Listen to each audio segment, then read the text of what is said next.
नमस्कार साथियों, परीक्षान परिवार में आप सभी का स्वागत है। जैसा कि साथियों हम लोग जो शिक्षण का हमारा जो सीडीपी में जो प्रश्न पत्र आया है उसको हम देख रहे हैं, प्रैक्टिस सेट को देख रहे हैं। साथियों इसके पहले हम लोगों ने क्या देखा, हमारे प्रीवियस ईयर के जितने भी प्रश्न पत्र आए हुए हैं हमने उसको देखा। अब हम लोग शुरुआत किए हैं क्या, आज हमारा क्या रहेगा, 7वां प्रैक्टिस सेट रहे। इसके पहले हम लोग 6 प्रश्न जो प्रैक्टिस सेट करवाए उसको देख लिए हैं।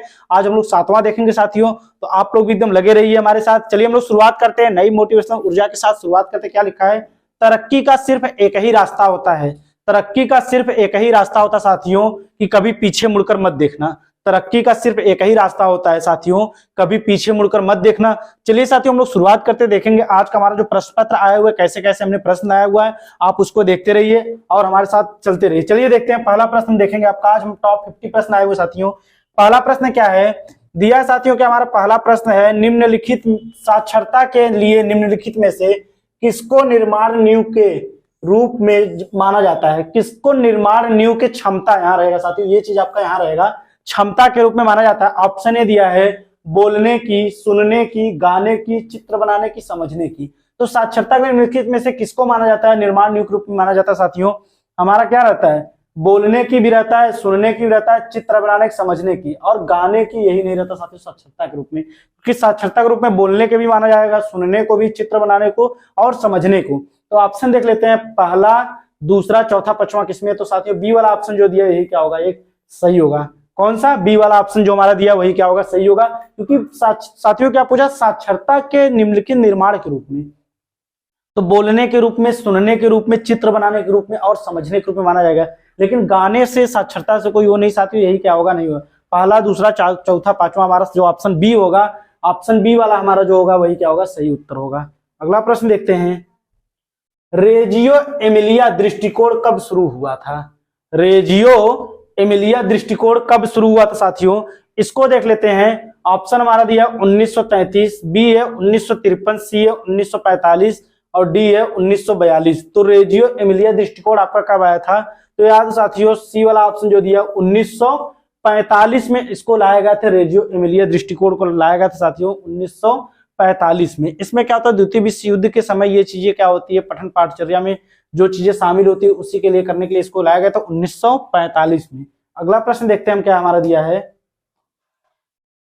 स्टीनर के तत्व ज्ञान के अनुसार मनुष्य आत्मा, प्राण और शरीर का तिगुना जीव है जिसकी क्षमता वयस्कता के मार्ग पर 3 विकास चरणों में प्रकट होती है। 3 मार्ग कौन कौन से हैं। स्टीनर के तत्व ज्ञान के अनुसार मनुष्य आत्मा, प्राण और शरीर का तिगुना जीव है जिसकी क्षमता वयस्कता के मार्ग पर 3 विकास चरणों में प्रकट होती है। वो 3 विकास के चरण आपके कौन कौन से होते हैं। ऑप्शन ए है प्रारंभिक बाल्यावस्था, किशोरावस्था और टीनेज, बी है प्रारंभिक बाल्यावस्था, मध्य बाल्यावस्था और टीनेज, सी है प्रारंभिक बचपन, किशोरावस्था और पूर्व वयस्क, और डी है प्रारंभिक बाल्यावस्था, मध्य बाल्यावस्था और किशोरावस्था। तो साथियों इसमें जो स्टीनर ने किस चीज को माना है, तो उन्होंने क्या माना है, पहले माना है प्रारंभिक बाल्यावस्था, मध्य बाल्यावस्था और किशोरावस्था को उन्होंने माना है। हमारा जो डी ऑप्शन होगा यही क्या होगा, स्टीनर के तत्व ज्ञान के अनुसार यही क्या होगा, यहाँ पर सही होगा। जो मनुष्य आत्मा, प्राण और शरीर का तिगुना जीव कौन सा, उसमें इन्होंने क्या माना, पहले 3 मार्ग कौन बताया, प्रारंभिक बाल्यावस्था बताया है, फिर बताया मध्य बाल्यावस्था, फिर बताया किशोरावस्था। तो हमारा तीसरा ऑप्शन जो दिया वही क्या होगा, सही होगा। अगला प्रश्न देखते हैं, महात्मा गांधी द्वारा चलाई गई शिक्षा की प्रणाली जानी जाती है। महात्मा गांधी द्वारा चलाई गई शिक्षा की प्रणाली जानी जाती है किस रूप में। ऑप्शन ए दिया है बुनियादी शिक्षा प्रणाली, बी है व्यवसायिक शिक्षा प्रणाली, सी है बाल केंद्रित शिक्षा प्रणाली, डी है हस्तकला शिक्षा। तो महात्मा गांधी द्वारा क्या होती है साथियों, ये कौन सी शिक्षा आती है, बुनियादी शिक्षा प्रणाली, जिसे नई तालीम शिक्षा, वर्धा योजना आदि के नाम जिसको जाना जाता है। हमारा ए ऑप्शन जो दिया है यही क्या होगा, यहाँ पर सही होगा कि महात्मा गांधी द्वारा कौन सी चलाई जाती है, बुनियादी शिक्षा प्रणाली चलाई जाती है।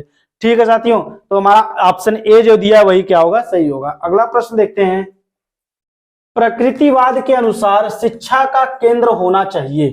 प्रकृतिवाद के अनुसार शिक्षा का केंद्र क्या होना चाहिए उसको देखते हैं। ऑप्शन ए है अध्यापक, बी है बालक, सी है पाठ्यक्रम और डी है कोई नहीं। तो प्रकृतिवाद क्या मानती है, प्रकृतिवाद यही मानती है कि बच्चे को मुख्य बिंदु, केंद्र बिंदु मान कर ही क्या किया जाए, पठन पाठ्यक्रम की प्रक्रिया जो उसको चलाई जाए। तो इसमें क्या होगा, ये बालक को ही मुख्य मानती है, बालक को क्या होती है, मुख्य केंद्र बिंदु मानती है। हमारा बी ऑप्शन जो दिया है वही क्या होगा, सही होगा कि बालक को क्या करती है, केंद्र बिंदु, मुख्य केंद्र बिंदु मानकर क्या होती है, शिक्षा दी जाती है। अगला प्रश्न देखते हैं, एनसीएफ 2005 अनुशंसा करता है, एनसीएफ 2005 अनुशंसा करता है किसकी?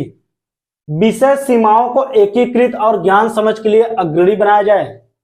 बी है पाठ्य पुस्तकों और अन्य सामग्रियों में स्थानीय ज्ञान और पारंपरिक कौशल को शामिल होना चाहिए।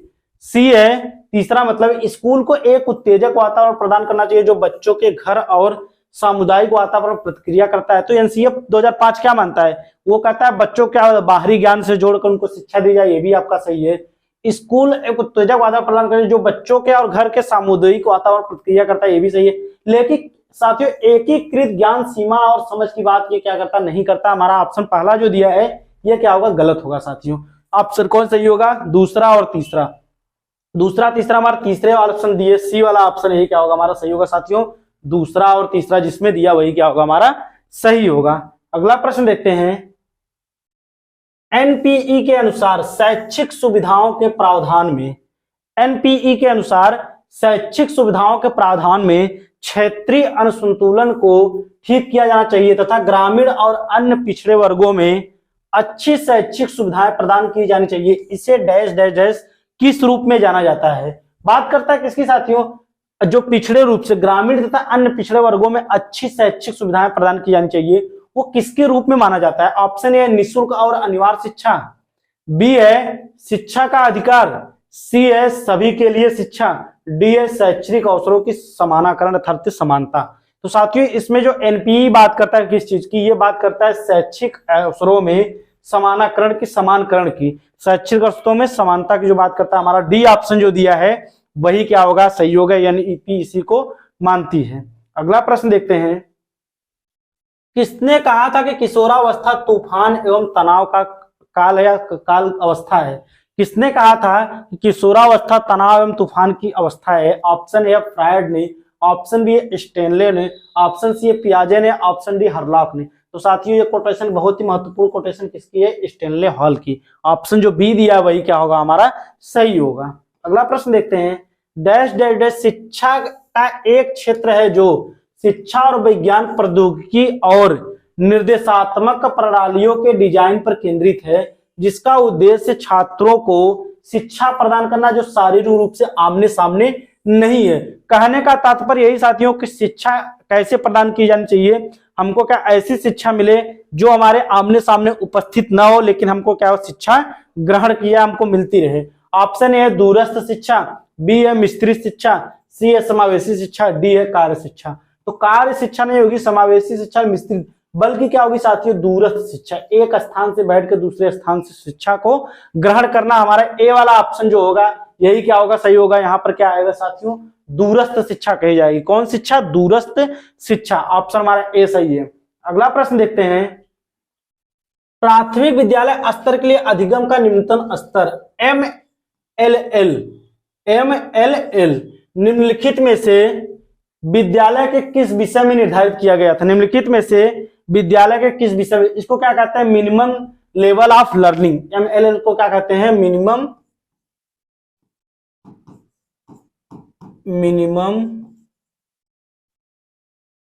लेवल ऑफ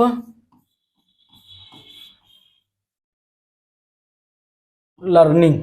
ठीक है, मिनिमम लेवल ऑफ लर्निंग अर्थात न्यूनतम स्तर की शिक्षा, न्यूनतम स्तर की शिक्षा। तो साथियों इसमें अधिगम का न्यूनतम स्तर एमएलसी जो पूछा है, MML क्या होता है, तो ये कब लाया जाता है साथियों? इसको देख लेते हैं। ये लाया, इस सिफारिश कब होती है? राष्ट्रीय शिक्षा नीति 1986 की सिफारिश पर क्या होता है? राष्ट्रीय शिक्षा नीति, राष्ट्रीय शिक्षा नीति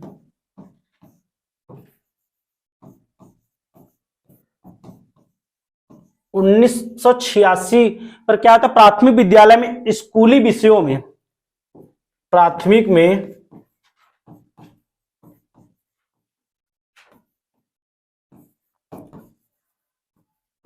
स्कूली विषयों में बच्चों के सामने 3 भाषा का प्रयोग किया जाता साथियों। कौन कौन सी भाषा होती है? वो हमारी कौन सी होती है? भाषा, गणित और पर्यावरण। कौन कौन सी भाषा होती है? पहला क्या होती है, स्कूली विषयों में 3 भाषाएं होती हैं। पहला होती है भाषा, दूसरा होती है क्या, गणित, और तीसरा क्या होती है, पर्यावरण अध्ययन। पर्यावरण अध्ययन 3 भाषाएं होती है। कौन कौन सी भाषा पहला होती है, कौन कौन भाषा होती है, गणित होती है, पर्यावरण अध्ययन। तो कौन सा इसमें पूछा साथियों निर्धारित किया, तो हमारा कौन सा होगा, भाषा होगा, गणित होगा और पर्यावरण अध्ययन। पहला दूसरा चौथा, पहला दूसरा चौथा जिसमें होगा वही ऑप्शन क्या होगा हमारा सही माना जाएगा। ऑप्शन डी हमारा जो दिया वही क्या होगा, सही माना जाएगा। किसके क्रम में, किसके लिए, MLL minimum level of learning, न्यूनतम स्तर की शिक्षा के लिए।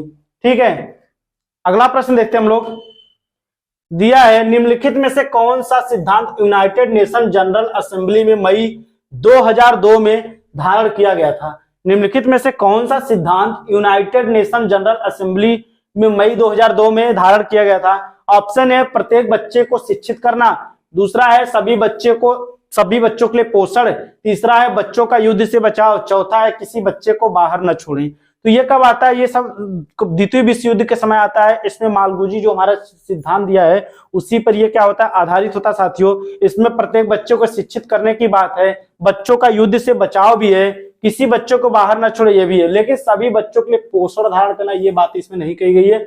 हमारा पहला तीसरा चौथा जो ऑप्शन होगा वही क्या होगा, सही होगा। डी वाला ऑप्शन दिया, पहला तीसरा और चौथा, यही ऑप्शन हमारा क्या होगा यहाँ पर सही होगा। अगला प्रश्न देखते हैं। 19वीं शताब्दी शुरुआत में भारत में स्वदेशी शिक्षा के बारे में निम्नलिखित में से कौन सा कथन सत्य है। 19वीं शताब्दी की शुरुआत में भारत में शिक्षा के बारे में निम्नलिखित में से कौन सा कथन सत्य है। इसको देख लेते हैं। ऑप्शन है स्कूल स्थानीय अमीर आदमी के योगदान में चलाए जाते थे, दूसरा है पाठ्यक्रम शास्त्रीय भाषाओं और शास्त्रीय परंपराओं पर केंद्रित थे। तो साथियों 19वीं शताब्दी की बात करता है तो हमारे दोनों ऑप्शन क्या होंगे, सही होंगे। ठीक है, पहला और दूसरा जो दिया है दोनों क्या होंगे, हमारे ऑप्शन जो दिए गए हैं वो क्या होंगे, सही होंगे। तो इसमें 19वीं शताब्दी की बात करता है, हमारा बी वाला ऑप्शन जो दिया है वही क्या होगा, सही होगा। अगला प्रश्न देखते हैं। स्कूल शिक्षा को बेहतर बनाने के लिए समुदाय द्वारा निम्नलिखित में से कौन सा कार्य किया जा सकता है। स्कूली शिक्षा को बेहतर बनाने के लिए समुदाय द्वारा निम्नलिखित में से कौन सा कार्य किया जा सकता है। ऑप्शन ये दिया है स्कूल में लड़कियों के प्रतिधारण में वृद्धि, दूसरा है स्कूल के शिक्षकों के मनोबल को बढ़ावा देना, तीसरा है शिक्षकों का समर्थन। तो स्कूल शिक्षा को बेहतर बनाने के लिए तीनों बातें आपकी सही गई। स्कूल के शिक्षकों का मनोबल बढ़ावा देना, शिक्षकों का समर्थन करना, तीनों बातें सही हैं। तो ऑप्शन देख लेते हैं। हमारा तीसरा जो दिया है यही क्या होगा, सही होगा। 1, 2 और 3 जो तीनों हमारी बातें कही गई ये क्या होंगी, यहाँ पर सही होंगी कि स्कूली शिक्षा के परिप्रेक्ष्य में। अगला प्रश्न देखते हैं। निम्नलिखित में से कौन सा उचित शिक्षा के प्रकार के संदर्भ में सही है। निम्नलिखित में से कौन सा उचित शिक्षा के प्रकार के संदर्भ में सही है। ऑप्शन पहला, यह छात्रों को वह जानने में मदद करती है वह किस विषय में सबसे अधिक रुचि रखते हैं। दूसरा है यह छात्रों को उनकी क्षमता विकसित करने में मदद करती है। तीसरा है यह छात्रों को स्वयं उच्चतम दिलचस्पी को समझने में मदद करती है। तो उचित शिक्षा के जो प्रकार है उसके संदर्भ में सही बातें कही है, यह छात्रों को वह जानने में मदद करती है, वह विकास में सबसे अधिक रुचि ले रखते हैं। ये बातें हमारी सही है साथियों। यह छात्रों को उनकी क्षमता विकसित करने में, बिल्कुल सही बात है। यह क्या होती है, छात्रों को उनकी क्षमता विकसित करने के संदर्भ में सही होती है, ये भी बातें सही है। यह छात्रों को स्वयं की उच्चतम दिलचस्पी को समझने में मदद करती है, ये भी बातें आपकी सही। तो तीनों बातें सही है साथियों। हमारा डी वाला ऑप्शन दिया यही क्या होगा, यहाँ पर सही होगा। 1, 2 और 3। अगला प्रश्न देखते हैं। निम्नलिखित में से कौन सा शिक्षा का सर्वोच्च कार्य है।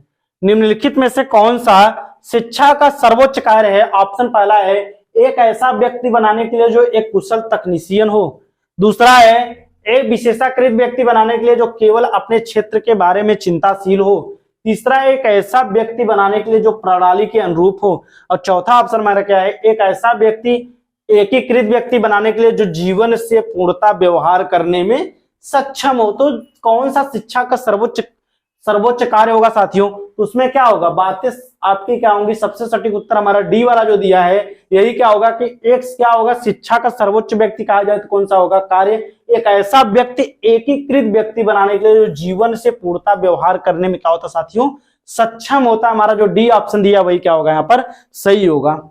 अगला प्रश्न देखते हैं। जॉन डीवी के अनुसार विद्यालय तथा विद्यालयी प्रक्रिया का अंतिम उद्देश्य है। जॉन डीवी के अनुसार विद्यालय तथा विद्यालयी प्रक्रिया का अंतिम उद्देश्य क्या होता है? पहला है क्या? सामाजिक प्रगति का तेजी से विकास। दूसरा है लोकतंत्र का विस्तार। तो जॉन डीवी के अनुसार विद्यालय तथा विद्यालयी प्रक्रिया की बातें, उनके सामाजिक प्रकृति का तेजी से विकास सही होगा। लोकतंत्र का विस्तार, ये भी क्या होगा? सही होगा। तो देखते हैं किसमें दोनों ऑप्शन सही होंगे साथियों।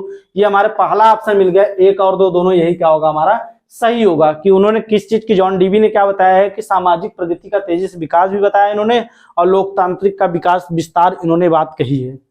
अगला प्रश्न देखते हैं, गांधी जी के अनुसार निम्नलिखित में से कौन सा सही है? गांधी जी के अनुसार निम्नलिखित में से कौन सा सही है? ऑप्शन ए है शिक्षक जो पाठ्य पुस्तक उपयोग करते हैं जो मौलिकता प्रदान नहीं करते हैं। दूसरा है पाठ्य पुस्तक यदि शिक्षा के वाहन के रूप में उपयोग की जाती है तो शिक्षण को मूल्य प्रदान करती है। इसमें कौन सा कथन सही माना है साथियों? हमारा जो पहला कथन होगा वही क्या होगा? सही होगा। गांधी जी के अनुसार पहला कथन जो दिया यही क्या होगा? सही होगा, ये वाला नहीं। तो हमारा डी वाला जो ऑप्शन दिया है वही क्या होगा? सही होगा। कौन सा ऑप्शन? हमारा जो डी वाला ऑप्शन वही क्या होगा? सही होगा। अगला प्रश्न देखते हैं, सफल समावेशन को निम्नलिखित की आवश्यकता होती है के सिवाय। मतलब पूछा है किसके सिवाय, मतलब किसके सिवाय सफल समावेशन की आवश्यकता होती है। ऑप्शन ए है क्षमता संवर्धन, दूसरा है संवेदनशील बनाना, तीसरा आपका है पृथक्करण, और चौथा क्या है? अभिभावकों की भागीदारी। तो सफल समावेशन के सिवाय पूछा है, मतलब एक उसमें से नहीं रहेगा। तो क्षमता संवर्धन बिल्कुल साथ साथ चलती है, संवेदनशीलता बनाना ये भी सही आपका, ये भी। लेकिन पृथक्करण अलगाव की बात क्या होता है? सफल समावेशन के लिए सही नहीं मानी जाती साथियों। तो हमारा सी वाला ऑप्शन जो दिया है यही क्या होगा? यहाँ पर कौन सा ऑप्शन सही होगा? सी वाला जो ऑप्शन दिया है वही क्या होगा? यहाँ पर सही होगा। अगला प्रश्न देखते हैं, पियाजे का सिद्धांत दूसरों से किस मामले में अलग है? पियाजे का सिद्धांत, जीन पियाजे का सिद्धांत दूसरों से किस मामले में अलग है साथियों, उसको देखते हैं। ऑप्शन पहला दिया हमारा, यह सभी शिक्षार्थियों से संबंधित है। दूसरा है यह जानकारी या विशिष्ट व्यवहार सीखने पर ध्यान देता है। तीसरा है यह व्यवहार अवधारणाओं, विचारों आदि की व्याख्या और जटिलता में क्रमिक वृद्धि का प्रस्ताव करता है। चौथा यह शिक्षण के बजाय विकास पर केंद्रित है। तो बीन पियाजे का सिद्धांत दूसरों से किस मामले में होता है? यह सभी शिक्षार्थियों से संबंधित ये बातें नहीं होती साथियों। विशिष्ट जानकारी, व्यवहार ये भी नहीं होता। अवधारणा, व्यवहार, विचारों आदि को जटिलता मानते हुए ये भी बातें नहीं। लेकिन हमारा डी ऑप्शन दिया है यह शिक्षण के बजाय विकास पर केंद्रित होता है। तो उन्होंने क्या माना है? शिक्षण के बजाय उन्होंने विकास को माना है। बच्चे के उसमें क्या माना है? बच्चों को संज्ञानात्मक विकास के बारे में उन्होंने बताया साथियों। तो हमारा जो डी ऑप्शन होगा वही क्या होगा? यहाँ पर सही होगा। अगला प्रश्न देखते हैं, मौजूदा योजनाओं में नई जानकारी जोड़ने को क्या कहा जाता है? मतलब कहता है साथियों पूर्व ज्ञान, मतलब जो नवीन ज्ञान में पूर्व ज्ञान को जोड़कर सीखना, कहने का तात्पर्य ये होगा। क्या कहा जाएगा? ऑप्शन है आत्मसातकरण, बी है संविधान, सी है संगठन, डी है समायोजन। तो नई जानकारी में पुरानी जानकारी को जोड़ना हमारा क्या कहलाता है साथियों? आत्मसातीकरण या आत्मसातकरण कहलाता है। हमारा ए वाला ऑप्शन जो वही क्या होगा? सही होगा साथियों। ये प्रश्न आपका कई बार करवाया गया है, ऐसे प्रश्न मिलते जुलते रहते हैं। अगला प्रश्न देखते हैं, सीखने के लिए आकलन निम्नलिखित का ध्यान रखता है के सिवाय। मतलब सिवाय पूछा है, किसके सिवाय? मतलब आकलन क्या होता है, उसमें निम्नलिखित का ध्यान रखता है कौन? सीखने के लिए आकलन जो होता है के सिवाय क्या क्या चीजें ध्यान रखता है? ऑप्शन ए दिया है विद्यार्थियों की अधिगम शैलियों का, बी दिया है विद्यार्थियों की क्षमताओं का, सी है विद्यार्थियों की आवश्यकताओं का, डी है विद्यार्थियों की त्रुटियों का। तो साथियों इसमें क्या होता है? सीखने के लिए आकलन क्या करता है? विद्यार्थियों का अधिगम शैलियों का ध्यान, उनको विभिन्न प्रकार के अधिगम शैलियों के माध्यम से उनको पढ़ाया सिखाया जाता है। विद्यार्थियों की आवश्यकताओं का भी ध्यान रखा जाता है, विद्यार्थी त्रुटियों का, लेकिन उनकी क्षमताओं का ध्यान नहीं रखता है। क्षमताओं से यहाँ के सिवाय पूछा जाता है, क्षमताओं का विशेष ध्यान यहाँ पर नहीं रखा जाता। हमारा जो बी ऑप्शन होगा वही क्या होगा? वहां पर सही होगा। अगला प्रश्न देखते हैं, विद्यार्थियों के पोर्टफोलियो के लिए सामग्री का चयन करते समय डैश डैश डैश का फिर डैश डैश जरूर होना चाहिए। क्या चीज होना चाहिए? पहले क्या होना चाहिए? विद्यार्थियों के पोर्टफोलियो के लिए सामग्री का प्रयोग करते समय ऑप्शन है विद्यार्थियों बहिष्करण होना चाहिए, करते समय विद्यार्थियों बहिष्करण होना चाहिए। फिर अन्य शिक्षकों समावेशन करते समय अन्य शिक्षकों समावेशन जरूर होना चाहिए। सी है विद्यार्थियों समावेशन चाहिए, करते समय विद्यार्थियों का समावेशन होना चाहिए। अभिभावकों का समावेशन। तो साथियों सबसे सटीक उत्तर हमारा क्या होगा कि विद्यार्थियों के पोर्टफोलियो के लिए सामग्री का चयन करते समय विद्यार्थियों का क्या होना चाहिए, समावेशन होना चाहिए। हमारा सी वाला ऑप्शन जो दिया वही क्या होगा यहाँ पर सही होगा। कौन सा ऑप्शन, सी वाला, विद्यार्थियों का समावेशन होना चाहिए, वही ऑप्शन हमारा क्या होगा, सी वाला सही होगा। अगला प्रश्न देखते हैं, सतत और व्यापक मूल्यांकन डैश डैश डैश पर बल देता है। सतत एवं व्यापक मूल्यांकन डैश डैश डैश किस पर बल देता है? ऑप्शन ए है सीखने को सुनिश्चित करने के लिए व्यापक स्केल पर नियंत्रण परीक्षण। दूसरा है सीखने को किस प्रकार अवलोकित, रिकॉर्ड और सुधारा जाए, इस पर। तीसरा है शिक्षण के साथ साथ परीक्षाओं का सामंजस्य। चौथा है बोर्ड परीक्षाओं की आवश्यकता। तो सतत और व्यापक किस मूल्यांकन पर बल देता है साथियों? तो ये हमारा क्या होता है, ये ध्यान देता है सीखने को किस पर अवलोकित किया जाए, रिकॉर्ड किया जाए, उनको सुधारा जाए, इस पर बल देता है साथियों। हमारा जो बी ऑप्शन होगा वही क्या होगा यहाँ पर सही होगा। सीखने को क्या करता है साथियों, किस प्रकार अवलोकित और रिकॉर्ड को सुधारा जाए, किस प्रकार अवलोकित और रिकॉर्ड को सुधारा जाए, यही क्या होगा हमारा ऑप्शन जो बी दिया यही क्या होगा सही होगा। अगला प्रश्न देखते हैं, विकास कभी ना समाप्त होने वाली प्रक्रिया है। विकास कभी ना समाप्त होने वाली प्रक्रिया है, यह विचार किससे संबंधित है? विकास कभी ना समाप्त होने वाली प्रक्रिया है, यह विचार किससे संबंधित है? ऑप्शन आपका दिया है ए एकीकरण का सिद्धांत, बी है अंतःक्रिया का सिद्धांत, सी है अंतर संबंध का सिद्धांत, डी है निरंतरता का सिद्धांत। तो एकीकरण का सिद्धांत नहीं होगा साथियों, एकीकरण का मतलब एक ही जगह होना मुख्य बिंदु पर, अंतःक्रिया नहीं होगा, बल्कि क्या होगा निरंतर लगातार चलना। मतलब विकास क्या होता है, जीवन पर्यंत चलता रहता है। हमारा ऑप्शन डी जो दिया है यही क्या होगा यहाँ पर सही होगा, निरंतरता का सिद्धांत। अगला प्रश्न देखते हैं, विकास शुरू होता है, विकास शुरू होता है पूर्व प्रसव अवस्था से, बी है शैशवावस्था से, सी है पूर्व बाल्यावस्था से, डी है उत्तर बाल्यावस्था। तो विकास कब शुरू होता है? विकास क्या होता है पूर्व प्रसव अवस्था से ही शुरू होता है। हमारा जो पहला ऑप्शन दिया यही क्या होगा यहाँ पर सही होगा, पूर्व प्रसव अवस्था। हमारा ए वाला ऑप्शन जो दिया है यही क्या होगा यहाँ पर सही होगा। अगला प्रश्न देखते हैं, निम्न में से कौन सा लक्षण किसी मापक उपकरण के लिए सर्वाधिक वांछनीय है? क्या बात करते हैं साथियों, निम्न में से कौन सा लक्षण किसी मापक उपकरण के लिए सर्वाधिक वांछनीय है? ऑप्शन ए विश्वसनीयता, बी है वैधता, सी है वस्तुनिष्ठता, डी है मानक। तो सबसे सर्वाधिक वांछनीय कौन होगा साथियों? उसमें वैधता होनी चाहिए। ठीक है, क्या होना चाहिए, वो वैध होना चाहिए, वैधता होनी चाहिए। हमारा जो बी ऑप्शन दिया है वही क्या होगा सही होगा। अगला प्रश्न देखते हैं, निम्नलिखित मापन के स्तरों में सबसे अच्छा कौन सा है? मतलब सबसे अच्छा मापन कौन सा है? निम्नलिखित मापन स्तरों में से सबसे अच्छा मापन कौन हो सकता है? ऑप्शन ए दिया नामिक, ऑप्शन बी दिया अनुपात, ऑप्शन सी है क्रमिक, ऑप्शन डी दिया अंतराल। तो बात करते हैं साथियों मापन में सबसे अच्छा जो मापन कहलाता है वो हमारा क्या कहलाता है? अनुपात मापन। हमारा जो बी ऑप्शन दिया वही क्या होगा सही होगा, अनुपातिक मापन। यही क्या होगा हमारा बी वाला ऑप्शन जो दिया यही क्या होगा यहाँ पर सही होगा। बढ़ते अगला प्रश्न देखते हैं, संज्ञानात्मक क्षेत्र का सही क्रम है। पूछा साथियों, ब्लूम की टेक्सोनॉमी के बारे में हमने बताया, संज्ञानात्मक, भावात्मक, क्रियात्मक, उन्होंने 3 क्षेत्र बताए हैं। उसको देखते हैं, संज्ञानात्मक क्षेत्र का सही क्रम कौन सा होता है? मतलब एक क्रम उसका चलता है। पहले क्या था? मूल्यांकन, अनुप्रयोग, विश्लेषण, संश्लेषण, अवबोधन, ज्ञान आता है। दूसरा है बी मूल्यांकन, संश्लेषण, विश्लेषण, अनुप्रयोग, अवबोध, ज्ञान आता है। और तीसरा है ज्ञान, अनुप्रयोग, अवबोध, विश्लेषण, संश्लेषण, मूल्यांकन आता है। कि साथियों ज्ञान, अवबोध, अनुप्रयोग, विश्लेषण, संश्लेषण, मूल्यांकन आता है। तो इसमें क्या आता है? हमारा डी ऑप्शन जो दिया है वही से होगा, ज्ञान, बोध, अनुप्रयोग, विश्लेषण, संश्लेषण, मूल्यांकन। ज्ञान, बोध, अनुप्रयोग, विश्लेषण, संश्लेषण, मूल्यांकन, ये क्या होता है? ब्लूम की जो टेक्सोनॉमी उन्होंने दिया है वही क्या होगा, तीसरा ऑप्शन जो चौथा ऑप्शन हमारा दिया वही क्या होगा सही होगा साथियों। बाकी ये सब आपके क्या होंगे? नहीं सही होंगे। हमारा जो चौथा ऑप्शन होगा ज्ञान, अवबोध, अनुप्रयोग, विश्लेषण, संश्लेषण, मूल्यांकन, यही क्या होगा सही होगा। संज्ञानात्मक क्षेत्र से ये जुड़े रहते हैं। अगला प्रश्न देखते हैं, निम्न में कौन सा संज्ञानात्मक क्षेत्र से संबंधित नहीं है? फिर से वो प्रश्न आ गया साथियों, निम्न में से कौन सा संज्ञानात्मक क्षेत्र से संबंधित नहीं है पूछा है। ऑप्शन ए है अनुप्रयोग, ऑप्शन बी है बोध, ऑप्शन सी है ज्ञान, ऑप्शन डी है अनुमूल्यन। तो अनुप्रयोग संबंधित है, बोध भी संबंधित है, ज्ञान भी, लेकिन अनुमूल्यन संबंधित नहीं है साथियों, नहीं पूछा है। हमारा डी ऑप्शन जो होगा वो क्या होगा सही होगा। अभी हमने बताया ज्ञान, बोध, अनुप्रयोग, विश्लेषण, संश्लेषण, मूल्यांकन, ये क्या होते हैं? ब्लूम के संज्ञानात्मक क्षेत्र से जुड़े हुए हैं। हमारा डी ऑप्शन जो होगा वही क्या होगा सही होगा। बढ़ते अगला प्रश्न देखते हैं, जब एक व्यक्ति दूसरे द्वारा किए गए विश्लेषण पर एक प्रायोगिक और अनुभाविक उपागम का प्रयोग करता है तो यह कोल्ब के अनुसार क्या कर रहा है। जब एक व्यक्ति दूसरे व्यक्ति द्वारा किए गए विश्लेषण पर एक प्रायोगिक अनुभव करता है तो ये कोल्ब जो माने उनके अनुसार क्या है। ऑप्शन ए अपसारी, ऑप्शन बी आत्मसातीकरण, ऑप्शन सी अभिसारिक, ऑप्शन डी समायोजन। तो ये कोल्ब द्वारा क्या कहलाता है साथियों, समायोजित करता है। वो क्या करता है, उनके अनुभव उनके प्रयोग को क्या करता है, समायोजित करता है, वही करता है। हमारा डी ऑप्शन जो दिया वही क्या होगा, सही होगा।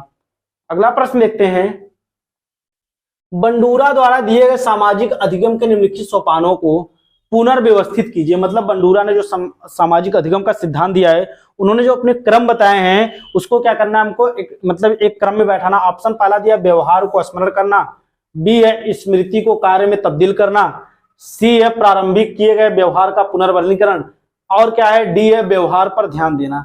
तो पहले हमारा कौन सा आएगा, पहले आएगा डी आएगा, फिर क्या आएगा ए आएगा, फिर क्या आएगा बी आएगा, और लास्ट में हमारा सी आएगा। तो डी ए बी सी हमारा जो होगा, दूसरा ऑप्शन दिया है डी ए बी सी, यही क्या होगा यहाँ पर सही होगा। ठीक है, डी ए बी सी यही क्या होगा हमारा सही होगा, बी वाला ऑप्शन यही क्या होगा सही होगा। अगला प्रश्न देखते हैं, कथन दिया है, कथन ए दिया है बच्चों का बचपन की संकल्पना सार्वभौमिक नहीं हो सकती। तर्क क्या दिया है, बच्चों व बचपन की समझ में उनके सामाजिक सांस्कृतिक परिवेश की कोई भूमिका नहीं होती है। सही विकल्प चुनना है। क्या बच्चों व बचपन की संकल्पना सार्वभौमिक नहीं हो सकती है, तो बिल्कुल गलत कहा है। और बच्चों बचपन की उनकी सामाजिक संस्कृतियों में समावेश परिवेश कोई भूमिका, बिल्कुल परिवेश की भूमिका रहती है। और ये दोनों ऑप्शन गलत होंगे साथियों। तो इसमें देखते हैं ए और आर, ये तो ऐसे गलत होगा, ये भी गलत होगा हमारा डी ऑप्शन, क्योंकि दोनों जब गलत होंगे तो दोनों क्या होंगे, ए और आर दोनों गलत। यही हमारा डी ऑप्शन जो दिया है यही क्या होगा यहाँ पर सही होगा, ए और आर दोनों गलत है। अगला प्रश्न देखते हैं, बच्चों के विकास के संदर्भ में कौन सा कथन सही है। बच्चों के विकास के संदर्भ में कौन सा कथन सही, ऑप्शन ए है विकास पूर्ण रूप से आनुवंशिकता से निर्धारित होता है, बी है विकास पूर्ण रूप से पर्यावरण द्वारा निर्धारित होता है, तीसरा है विकास में दोनों आनुवंशिकता व पर्यावरण के अननोन क्रिया की भूमिका होती है, चौथा है 3/4 लक्षण जन्मजात होते हैं तथा बाकी पर्यावरण द्वारा। तो इसमें क्या होता है साथियों, आपको पता होगा विकास क्या होता है, इसमें जितना योगदान आनुवंशिकता का रहता है उतना ही हमारे पर्यावरण वातावरण का भी रहता है। इसमें क्या होती है, विकास में दोनों आनुवंशिकता और पर्यावरण दोनों का समान प्रभाव पड़ता है। हमारा सी ऑप्शन जो दिया है यही क्या होगा यहाँ पर सही होगा। ठीक है, बढ़ते अगला प्रश्न देखते हैं, सिद्धांत चित्र बढ़ाते हैं डैश डैश के द्वारा नवीन अवधारणाओं की समझ को। मतलब सिद्धांत चित्र बढ़ाते हैं के द्वारा नवीन अवधारणाओं की समझ को। ऑप्शन पहला दिया है विषय क्षेत्र के बीच ज्ञान के स्थानांतरण को, बी है विशिष्ट विवरण पर एकाग्रता को केंद्रित करने, सी है अध्ययन के लिए शैक्षणिक विषय वस्तु की प्राथमिकता तय करने, और डी है तर्कपूर्ण ढंग से सूचनाओं को व्यवस्थित करने की योग्यता। तो हमारा जो ऑप्शन सही होगा साथियों, हमारा जो डी ऑप्शन दिया है कि सिद्धांत क्या करता है, किस चीज को, तर्कपूर्ण ढंग से सूचनाओं को व्यवस्थित करने की योग्यताओं को क्या करता है, ये बढ़ाता है। तो हमारा सबसे सटीक उत्तर डी वाला होगा, वही क्या होगा साथियों सही होगा। अगला प्रश्न देखते हैं, निगमनात्मक तर्कड़ा शामिल है। निगमनात्मक तर्कड़ा में शामिल है, निगमनात्मक तर्क में कौन सी चीजें शामिल होती हैं। ऑप्शन हमारा देखते हैं, ऑप्शन ए दिया है सामान्य से विशिष्ट की ओर तर्कड़ा, बी है विशिष्ट से सामान्य की ओर तर्कड़ा, सी है ज्ञान का सक्रिय निर्माण और पुनर्निर्माण, और डी है अन्वेषण परख सीखना और स्वतः खोज करना। तो ज्ञान निगमनात्मक तर्कड़ा में हमारा जो होगा सामान्य से विशिष्ट, निगमन मतलब क्या होता है, सामान्य से विशिष्ट, इसमें क्या होगा सामान्य से विशिष्ट, नियम से उदाहरण होता है ना साथियों निगमनात्मक तर्कड़ा में, उसमें सामान्य से विशिष्ट को तर्कड़ा हमारा जो होगा वही क्या होगा सही होगा। ऑप्शन पहला जो दिया वही क्या होगा सही होगा।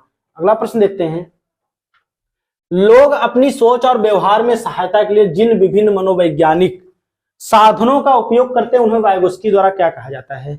लोग अपनी सोच और व्यवहार में सहायता के लिए जिन विभिन्न मनोवैज्ञानिक साधनों का उपयोग करते हैं वाइगोत्स्की द्वारा उन्हें क्या कहा जाता है।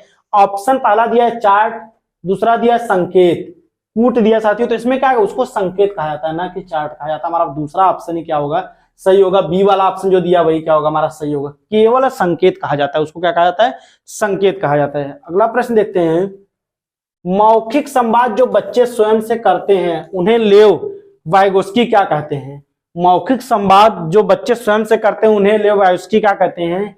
व्यक्तिगत वार्ता, भ्रांत वार्ता, समस्यात्मक वार्ता के अहम केंद्रित वार्ता।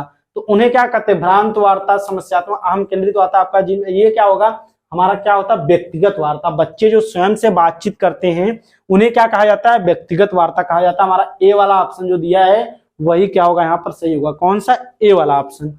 अगला प्रश्न देखते हैं, विविध पृष्ठभूमियों के अधिगमकर्ताओं को संबोधित करने हेतु एक अध्यापक को क्या करना चाहिए। विभिन्न पृष्ठभूमियों के अधिगमकर्ताओं को संबोधित करने हेतु एक अध्यापक को क्या करना चाहिए। ऑप्शन ए, सभी के लिए मानकीकृत अवलोकनों का इस्तेमाल करना चाहिए। बी है, ऐसे कथनों का इस्तेमाल करना चाहिए जो नकारात्मक रूढ़िबद्ध धारणाओं को मजबूत करता हो। तीसरा है, विविधता संबंधित मुद्दों पर बातचीत टालनी चाहिए। और चौथा है, विविध विन्यासों से उदाहरण लेनी चाहिए। तो विभिन्न पृष्ठभूमियों के अधिगमकर्ताओं को संबोधित करते हुए क्या करना चाहिए, ये सब तो आपके नकारात्मक हो गए साथियों। उन्हें विभिन्न विन्यासों से उदाहरणों से लेने चाहिए, उन्हें विभिन्न विन्यासों के उदाहरणों से लेना चाहिए। हमारा जो डी ऑप्शन होगा वही क्या होगा यहाँ पर सही होगा। अगला प्रश्न देखते हैं, समस्या समाधान क्षमताओं को किस प्रकार सुसाध्य किया जा सकता है। समस्या समाधान क्षमताओं को किस प्रकार सुसाध्य किया जा सकता है। ऑप्शन ए दिया है, समरूपों के इस्तेमाल को बढ़ावा देकर। बी है, विद्यार्थियों में डर की भावना पैदा कर। सी है, लगातार अभ्यास और कार्यान्वयन पर जोर देकर। और डी है, समस्याओं के हल हेतु अटल प्रक्रिया। अटल की ये सब चीजें क्या होगी साथियों, नकारात्मक होंगी। हमारा क्या पहला ऑप्शन ही सही होगा, क्या होगा सही, समरूपों के इस्तेमाल को क्या होता है बढ़ावा देकर बच्चों क्या होते हैं उनकी समस्याओं उनके समाधानों को आसानी से कर सकते हैं। कौन सा ऑप्शन ए वाला हमारा जो दिया वही क्या होगा सही होगा। अगला प्रश्न देखते हैं, अधिगम कठिनाइयों से जूझते छात्रों की जरूरतों को संबोधित करने के लिए एक अध्यापक को क्या नहीं करना चाहिए। अधिगम कठिनाइयों से जूझते हुए छात्रों को जरूरतों को संबोधित करने के लिए एक अध्यापक को क्या नहीं करना चाहिए साथियों पूछा है। ऑप्शन है, व्यक्तिगत शैक्षिक योजना बनाना। बी है, शिक्षा शास्त्र और आकलन की जटिल संरचनाओं का प्रयोग करना। सी है, श्रव्य दृश्य सामग्री का प्रयोग। डी है, संरचनात्मक शिक्षा उपागमों का इस्तेमाल। तो उनको जो जूझते हुए छात्र हैं अधिगम कठिनाई उनके लिए ये सब चीजें सही है। लेकिन साथियों जटिल संरचना आ गई, आपका यही क्या होगा यहाँ पर गलत होगा। हमारा जो बी ऑप्शन होगा वही क्या होगा यहाँ पर गलत होगा। अगला प्रश्न देखते हैं, सृजनात्मकता की पहचान का प्रमुख लक्षण क्या है। सृजनात्मकता की पहचान का प्रमुख लक्षण क्या होता है। ऑप्शन ए, अति सक्रियता। बी, असततता। सी, कम प्रज्ञानता या बोधगम्यता। और डी, अपसारी चिंतन। तो सृजनात्मकता की पहचान का प्रमुख लक्षण क्या होता है, ये कम प्रज्ञान या फिर बोधगम्यता इसे कहते हैं। हमारा जो सी ऑप्शन होगा वही क्या होगा सही होगा। कौन सा सृजनात्मकता की पहचान प्रमुख लक्षण क्या होता है, कम प्रज्ञानता या फिर बोधगम्यता। अगला प्रश्न देखते हैं, निम्न में से अध्ययन अध्यापन अधिगम का सबसे प्रभावशाली माध्यम कौन सा है। निम्न में से अध्ययन अधिगम का साथियों अध्यापन अधिगम का सबसे प्रभावशाली माध्यम कौन सा होता है। ऑप्शन ये दिया है, बिना विश्लेषण के अवलोकन करना। बिना विश्लेषण के अवलोकन करना। बी है, अनुकरण नकल और दोहराना। सी है, विषय वस्तु को यंत्रवत याद करना। डी है, संकल्पनाओं के बीच संबंधों को खोजना। तो याद करना, दोहराना, ये सब बिना विश्लेषण के अवलोकन करना, कोई विश्लेषण बिना क्या अवलोकन नहीं कर सकते हैं, बल्कि संकल्पनाओं के बीच संबंध को खोजना। तो यही होगा हमारा क्या, संकल्पनाओं के बीच संबंध को खोजना। हमारा जो डी ऑप्शन दिया है वही क्या होगा यहाँ पर सही होगा। अगला प्रश्न देखते हैं, पर्यावरण अध्ययन में निम्नलिखित में से कौन सी शिक्षण विधि नहीं है। शिक्षण अधिगम विधि नहीं है साथियों। पर्यावरण अधिगम निम्नलिखित में से कौन सी शिक्षण अधिगम विधि नहीं है पूछा है। अवलोकन विधि, वैज्ञानिक विधि, क्षेत्र का दौरा या फिर परियोजना। तो परियोजना विधि, क्षेत्र का दौरा, अवलोकन विधि, ये सब क्या पर्यावरणीय विधि होती हैं। ये वैज्ञानिक मनोवैज्ञानिक विधि ये क्या होती है, पर्यावरणीय विधि नहीं कहलाती। हमारा जो बी ऑप्शन होगा वही क्या होगा यहाँ पर सही होगा, क्योंकि नहीं पूछा चाहते हो इस क्रम में हमारा बी वाला वैज्ञानिक विधि, ये वैज्ञानिक पर्यावरणीय विधि नहीं होती है। अगला प्रश्न देखते हैं, निम्नलिखित में से कौन सी श्रेणियों को सांस्कृतिक जानकारी में शामिल किया गया है जो स्टोरी बुक के प्रस्तुत करने के माध्यम से की जाती हैं। निम्नलिखित में से कौन सी श्रेणियों को सांस्कृतिक जानकारी में शामिल किया गया है जो कि स्टोरी बुक के प्रस्तुत के माध्यम से की जाती है। ऑप्शन ए, त्योहार को, दिनचर्या, रोजमर्रा की जिंदगी को। तो दोनों को क्या होती है शामिल की जाती है। तुम्हारा ऑप्शन कौन सा होगा, पहला और दूसरा बी वाला ऑप्शन जो दिया है यही क्या होगा। इसमें सारी स्टोरी बुक में हम त्योहार को, दिनचर्या, रोजमर्रा की जो हमारा रोजमर्रा की जिंदगी होती है उसको क्या करते हैं, शामिल करते हैं। हमारा जो बी वाला ऑप्शन होगा वही क्या होगा, सही होगा। अगला प्रश्न देखते हैं, निम्नलिखित में से कौन सा पौधे के अध्ययन के क्षेत्र के लिए भ्रमण का एक उद्देश्य नहीं हो सकता है। निम्नलिखित में से कौन सा पौधे के अध्ययन के लिए क्षेत्र भ्रमण का एक उद्देश्य नहीं हो सकता। साथियों पूछा उद्देश्य नहीं हो सकता। ऑप्शन ए है, छात्र आकार के आधार पर पौधों को वर्गीकृत करने तथा देखी गई विविधता के गुणों को पहचानने में सक्षम होंगे। दूसरा है, छात्र उनके नामों से कुछ परिचित पौधों की पहचान करने में सक्षम होंगे। तीसरा है, छात्र पौधों को आरेख बनाने में सक्षम होंगे। चौथा है, छात्र पौधों की बाहरी विशेषताओं में अंतर का अवलोकन करने तथा रिकॉर्ड करने में सक्षम होंगे। तो ये सब चीजें क्या होती है साथियों, सब सही है, लेकिन आरेख बनाने में सक्षम होंगे ये क्या होगा, गलत होगा साथियों। नहीं पूछा तो हमारा तीसरा ऑप्शन क्या होगा, सही होगा। पौधों के दिन क्षेत्र भ्रमण का लिए तो हमारा तीसरा ऑप्शन, छात्र पौधों को आरेख बनाएंगे। जब तक वो खुद से दौरा करेंगे, वहां पर जाके अवलोकन करेंगे, उनको अवसर मिलेगा तो वो क्या होंगे, उसको आसानी से कोई भी चीज को सीखेंगे। पूछा नहीं तो हमारा तीसरा ऑप्शन सही होगा। अगला प्रश्न देखते हैं, निम्नलिखित में से कौन सा सबसे उपयुक्त आलोचनात्मक प्रश्न है जो एक शिक्षक लोग तथा पर्यावरण विषय पढ़ाते समय पूछ सकता है। तो इसमें देखते हैं साथियों हमारा ऑप्शन क्या होगा। पूछ सकता है ऑप्शन, क्या लोग अपने पर्यावरण से प्रभावित होते हैं। बी है, पर्यावरण को प्रभाषित करें। सी है, पर्यावरण की विशेषताएं क्या है। डी, यदि जंगल ही नहीं होंगे तो धरती कैसे होगी। तो निम्नलिखित में से कौन सा सबसे उपयुक्त आलोचनात्मक प्रश्न क्या होगा जो एक शिक्षक लोग तथा पर्यावरण विषय पढ़ाते समय, मतलब लोग तथा पर्यावरण जब विषय पढ़ाएगा तो उसको तो पहले लोगों को ही शामिल किया जाएगा ना। तो हमारा ए ऑप्शन जो दिया वही सही हो। क्या लोग अपने पर्यावरण से प्रभावित होते हैं। हमारा सबसे सटीक उत्तर, अगर अध्यापक पर्यावरण लोग तथा पर्यावरण विषय पढ़ा रहा तो हमारा पहला ऑप्शन जो दिया वही क्या होगा, यहाँ पर सही होगा। क्या लोग अपने पर्यावरण से प्रभावित होते हैं। अगला प्रश्न देखते हैं, पर्यावरण अध्ययन में अधिगम तथा शिक्षण की योजना में निम्नलिखित में से कौन सा प्रबंधन तकनीक का लाभ नहीं है। कौन सा प्रबंधन तकनीक का लाभ नहीं है। ऑप्शन ए दिया है, योजना बच्चों को ज्ञात के बेहतर समझाने में मदद करती है। बी है, योजना आवश्यक समय तथा लक्ष्य प्राप्त करने के प्रयास को कम करती है। तीसरा, योजना शिक्षक को यह व्यक्त करती है कि उसने लक्ष्य की ओर उन्नति की है। चौथा, योजना शिक्षक को यह व्यक्त करती है कि वो अपने लक्ष्यों से कितनी दूर है। तो पर्यावरण अध्ययन, अधिगम तथा अध्यापन की क्या है, योजना में लिखित में से कौन सा प्रबंधन तकनीक का लाभ नहीं है। योजना बेहतर समझ, ये भी सही है। योजना शिक्षक को व्यक्त करती है उसने लक्ष्य को, ये भी सही है आपका। बी वाला नहीं, क्योंकि योजना आवश्यक समय तथा लक्ष्य प्राप्त करने में प्रयास को करती है, कम नहीं करती साथियों, ये हमारा पूछा नहीं। हमारा बी वाला ऑप्शन जो दिया है वही क्या होगा, यहाँ पर सही होगा। अगला प्रश्न देखते हैं, दिया है, पर्यावरण अध्ययन के शिक्षण अधिगम के निम्नलिखित में से कौन सी विधि बच्चों को उनके वातावरण का अन्वेषण करने के लिए प्रोत्साहित करती है तथा उन्हें उपयोग करने, सोचने तथा संबंध स्थापित करने के लिए प्रोत्साहित करती है। ऑप्शन हमारा रहेगा यहाँ पर साथियों अवलोकन विधि रहेगा।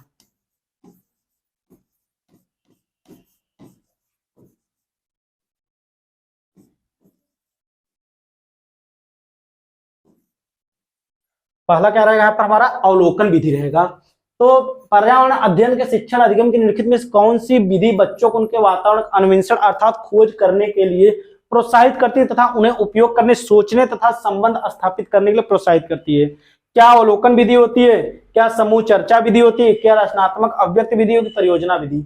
तो सबसे सटीक उत्तर हमारा पहला ही होगा, अवलोकन विधि। अवलोकन विधि में छात्र क्या रहेगा, उसमें खोजपूर्ण अधिगम, अन्वेषण अधिगम से क्या होगा, कोई भी चीजों को खोज करके उनके बारे में क्या करेगा, सीखेगा, तर्क करेगा, विचार करेगा, सोचेगा, उस पर चिंतन करेगा। ये सब चीजें किसमें होती है, अवलोकन विधि में शामिल होती है। हमारा ए ऑप्शन जो दिया वही क्या होगा, सही होगा। अगला प्रश्न देखते हैं, व्यवहारवाद के सिद्धांत में किसका विश्वास है। व्यवहारवाद के सिद्धांत में किसका विश्वास है। ऑप्शन ए है पावलोव, बी है फ्रायड, सी है लेस्ले, डी है एडलर। तो व्यवहारवाद के विषय में किसका होता साथियों, ये कौन से जुड़े हैं आपके, पावलोव जुड़े हैं। ऑप्शन हमारा ए जो दिया वही क्या होगा यहाँ पर सही है, पावलोव। लास्ट प्रश्न देखते हैं आज का, विनय भवन शब्द का संबंध है। विनय भवन शब्द का संबंध है साथियों, ऑप्शन ए टैगोर से, ऑप्शन बी है विवेकानंद से, ऑप्शन सी है गांधी जी से, ऑप्शन डी है जाकिर हुसैन से। तो विनय भवन का संबंध क्या होता है, ये साथियों विश्व भारती,